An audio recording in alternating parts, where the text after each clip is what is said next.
I'm going to show you a card trick, and then I'll show you how to do it. So you're going to go through the deck, you're going to pick a card, any card, let's say that card, and then see the card. Nobody knows what it is yet. And then you're going to flip up over the deck, you're going to count through the cards, and you're going to ask them to tell you whenever they want. You can stop wherever you want. Okay, say they stop like right now.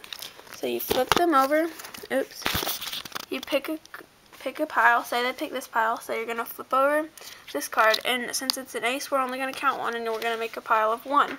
So then we're going to flip over all these cards, and they're all aces. So all you have to do is put 2 aces on the top, 2 aces on the bottom before you start. So if you're going to shuffle, then you need to shuffle the middle. So you're going to, whenever you go to pick your prediction card, you're going to like go through them and then act like you're thinking, and you're going to pick the second card.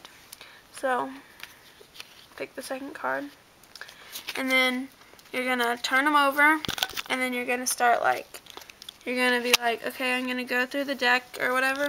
Just a second. I'm going to go through the deck. Not go through the deck, but I'm going to count, and whenever you tell me to stop. But make sure you clear the 2 aces, which it's not that hard because it's the first and second card.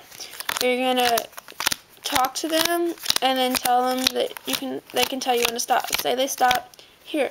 So you're going to flip them over, and then say they pick this pile instead of that pile. If they pick this pile, you say you're going to count through this pile using this pile. And so either way, if they pick this pile, you use the card from here and you count here. So you count 1, and then they're all the same.